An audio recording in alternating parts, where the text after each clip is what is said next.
ഓം നമോ ഭഗവതേ സായിശ്വരായ. ശ്രീ സത്യസായി ഭാഗവതം. പർത്തിപുരീശ്വരൻ. ഗ്രാമീണർ ദുഃഖത്തോടെയെങ്കിലും സത്യനെ പുട്ടപർത്തിയിലേക്ക് യാത്ര അയച്ചു. ബാലസായിക്ക് പോകാനുള്ള വഴിയൊക്കെ അടിച്ചു വൃത്തിയാക്കി. പാതക്കിരുവശവും തോരണങ്ങൾ തൂക്കി.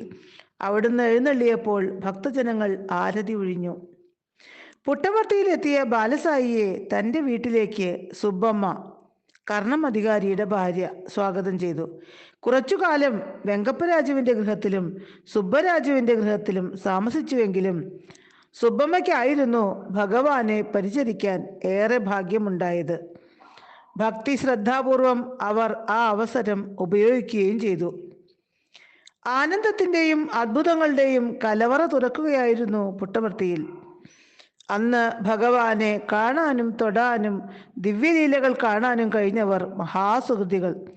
കാരണം ദ്വാപരയുഗത്തിൽ മാത്രമേ ശ്രീഭഗവാൻ ഇത്ര സ്പഷ്ടമായി തൻ്റെ വിഭൂതികൾ എല്ലാവർക്കുമായി കാണിച്ചു കൊടുത്തിട്ടുള്ളൂ. അഷ്ടൈശ്വര്യസിദ്ധികളുടെ വിവരണങ്ങൾ ശാസ്ത്രഗ്രന്ഥങ്ങളിലൂടെ മാത്രം പരിചയപ്പെടുമ്പോൾ സംശയാലുക്കൾക്ക് ഉൾക്കൊള്ളാൻ വിഷമം. ഇത് മുഴുവനും സത്യമായിരിക്കുമോ? ഒരുപക്ഷെ മഹർഷീശ്വരന്മാർ അർത്ഥവാദത്തിനായി എഴുതി ചേർത്തതോ? സാധകന് ഉണ്ടാകാവുന്ന ന്യായമായ സംശയം. ജഗദീശ്വരൻ്റെ ഈക്ഷണം കൊണ്ട് മാത്രമാണ് ലോകസൃഷ്ടി നടക്കുന്നതെന്ന് പറയുമ്പോൾ അതത്ര എളുപ്പം നമുക്ക് ഉൾക്കൊള്ളാനാകുമോ? പക്ഷേ ബാലസായിയുടെ അക്കാലത്തെ ലീലകൾ കാണാൻ കഴിഞ്ഞിട്ടുള്ള സുഹൃത്തുക്കൾക്ക് ജഗദീശ്വരൻ്റെ ഇച്ഛാശക്തിയെപ്പറ്റി തെല്ലും സന്ദേഹമുണ്ടായില്ല. കാരണം സൃഷ്ടിയും സ്ഥിതിയും സംഹാരവും അവിടുന്ന് അവരുടെ മാംസചക്ഷുസുകൾക്ക് കാണിച്ചു കൊടുത്തു. പ്രത്യക്ഷ പ്രമാണം ഒന്നല്ല, അനവധി തവണ കണ്ടു കഴിഞ്ഞാൽ സംശയസർപ്പത്തിന് ഹൃദയഗുഹയിൽ ഒളിക്കാൻ ഇടം കാണില്ല. അണിമാദികളായ സിദ്ധികളെല്ലാം ബാലസായി ഓരോ അവസരത്തിൽ ഗ്രാമീണർക്ക് കാണിച്ചു കൊടുത്തു. ഷഡൈശ്വര്യ സമ്പൂർണനാണ് താൻ എന്ന് സംശയലേശമെന്നെ വെളിപ്പെടുത്തി. അനന്തമായ ഭഗവത് ശക്തിയുടെ പ്രകടനത്തിന് പുട്ടപർത്തിയിലെ വിജനമായ കുന്നുകളും ചിത്രാവതിയിലെ വിശാലമായ മണൽപ്പുറവും പലപ്പോഴും സാക്ഷികളായി. ഈ കാലഘട്ടത്തെ ശാസ്ത്രയുഗമെന്ന് നമ്മൾ വിളിക്കുന്നു. ശാസ്ത്രയുഗത്തിൽ പ്രത്യക്ഷമായ തെളിവുകൾക്കാണ് പ്രാധാന്യം. സൂക്ഷ്മതലത്തിലുള്ള സത്യം ഗ്രഹിക്കാനുള്ള ബുദ്ധികൂർമ്മതയുടെ കുറവാണ് ഇതിനു കാരണം. അതുകൊണ്ടാണ് മനുഷ്യൻ എല്ലാറ്റിനും ശാസ്ത്രീയമായ തെളിവുകൾ ചോദിക്കുന്നത്. ശാസ്ത്രം എന്ന വാക്കിൻ്റെ അർത്ഥം പോലും ശരിക്ക് അറിയില്ലാതായി. ത്രികാലങ്ങളിലും മാറ്റമില്ലാതിരിക്കുന്ന അടിസ്ഥാന വസ്തുവിനെ കുറിച്ചുള്ള വിവരണമാണ് ശാസ്ത്രം. എല്ലായ്പ്പോഴും ഒരേപോലെയുള്ള പ്രത്യക്ഷാനുഭവമാണ് ശാസ്ത്രത്തിൻ്റെ അടിത്തറയായി ഇന്നത്തെ ശാസ്ത്രജ്ഞന്മാർ സ്വീകരിച്ചിരിക്കുന്നതും. പക്ഷേ ഇന്ദ്രിയാനുഭവങ്ങൾ വിശ്വസനീയമല്ല. കാരണം അത് മാറിക്കൊണ്ടേയിരിക്കുന്നു. യുഗാവതാരത്തിൻ്റെ ലക്ഷ്യം ലോകോദ്ധാരണം മാത്രമാണ്. അതിനായി വിഭു അതത് കാലത്തിനനുസൃതമായ രീതിയിൽ ലീലകളാടും. ബാലസായി വസ്തുക്കൾ വായുവിൽ നിന്ന് എടുക്കുന്നതും കൊടുക്കുന്നതും ഇന്നത്തെ ശാസ്ത്ര കുതുകികൾക്ക് വെല്ലുവിളിയായി. നേരിട്ട് കാണുന്ന അനുഭവത്തെ എതിർക്കാനും കഴിയുന്നില്ല. എന്നാൽ നേരിൽ കണ്ട സത്യം സ്വീകരിക്കാനുള്ള ധീരതയുമില്ല. തൻ്റെ ധാരണ തെറ്റെന്ന് കണ്ടാൽ അത് സ്വയം തിരുത്താൻ ധൈര്യം വേണം. ഇന്നത്തെ ശാസ്ത്രം ആ ധൈര്യം അതിൻ്റെ അനുയായികൾക്ക് നൽകുന്നില്ലല്ലോ. ശാസ്ത്രവിശ്വാസവും അങ്ങനെ കടുത്ത അന്ധവിശ്വാസമായി മാറിയിരിക്കുന്നു. തങ്ങളുടെ വിശ്വാസ പ്രമാണങ്ങളെ ഏതു വിധേനയും സ്ഥാപിക്കുക എന്ന ലക്ഷ്യം മാത്രം മുന്നിലുള്ളപ്പോൾ സത്യം അകലെ തന്നെയായിരിക്കും.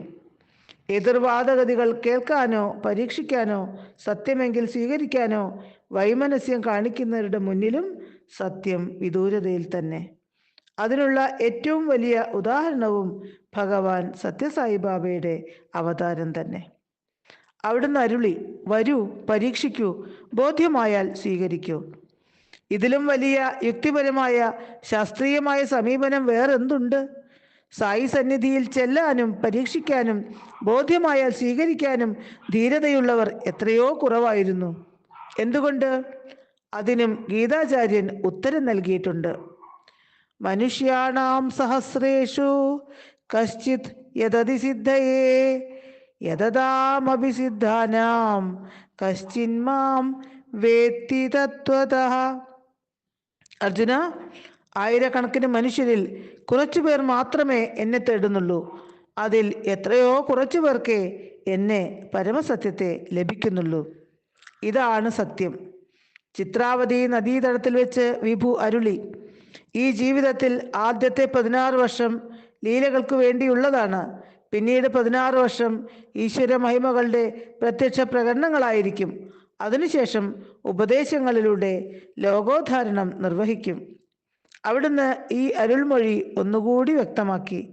ഇങ്ങനെ ഓരോ ഘട്ടമായി ഈ അവതാരകാലം വിഭജിച്ചിട്ടുണ്ടെങ്കിലും ഓരോ ഘട്ടത്തിലും മറ്റു 2 കാര്യങ്ങൾ തീർച്ചയായും ഉണ്ടാകും. പ്രാധാന്യം കൊടുക്കുന്നത് അതത് ഘട്ടങ്ങളിലുള്ള ഭാവത്തിനായിരിക്കുമെന്ന് മാത്രം. വിഷയസുഖങ്ങളാകുന്ന കളിപ്പാട്ടത്തിൽ മതിമറന്നിരിക്കുന്ന നമ്മെ വിഭു അതിനേക്കാൾ വലിയ കളിപ്പാട്ടം കാണിച്ച് ആദ്യം ആകർഷിക്കുന്നു. അതാണ് അവിടുന്ന് കാണിക്കുന്ന അത്ഭുതങ്ങൾ എന്ന് നാം വിളിക്കുന്ന ലീലകൾ. അത്ഭുതത്തിൽ വിസ്മയിച്ചിരിക്കുന്ന നമ്മോട് കരുണാമയനായ ഭഗവാൻ പ്രേമതത്വം, അതായത് ആത്മതത്വം ഉപദേശിക്കുന്നു. അതാണ് അവിടുന്ന് നമുക്ക് നൽകാൻ ഉദ്ദേശിക്കുന്ന ഏറ്റവും വലിയ സമ്പത്തും. നാം എല്ലാം പ്രേമസ്വരൂപന്മാരായി മാറുക, അതിനുവേണ്ടി മാത്രമായിരുന്നു അവിടുന്ന് പരസ്യമായ ദിവ്യാത്ഭുതങ്ങൾ കാണിക്കാനും തുടങ്ങിയത്. അജ്ഞാനം കൊണ്ട് കട്ട പിടിച്ച ജീവാത്മാക്കളെ അങ്ങനെയല്ലാതെ എങ്ങനെ ഉണർത്തും? അവതാരവേളയിൽ ശ്രീകൃഷ്ണൻ ദേവകി വസുദേവന്മാർക്ക് കൊടുത്ത ഉപദേശം ശ്രദ്ധിക്കൂ. ഇതിനു മുമ്പ് 3 ജന്മങ്ങളിൽ നിങ്ങളുടെ ആഗ്രഹം മൂലം ഞാൻ നിങ്ങൾക്ക് പുത്രനായി ജനിച്ചു. പക്ഷെ അന്നൊന്നും നിങ്ങൾ എന്നിൽ നിന്നും മോക്ഷം വരിച്ചില്ല.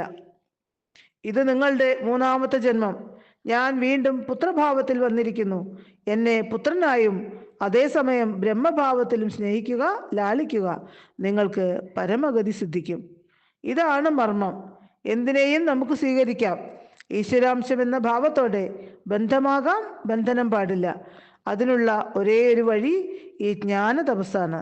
എല്ലാം ഭഗവത് സ്വരൂപമായി കാണാൻ ശീലിക്കുക. ഓം തത്സത്ത്.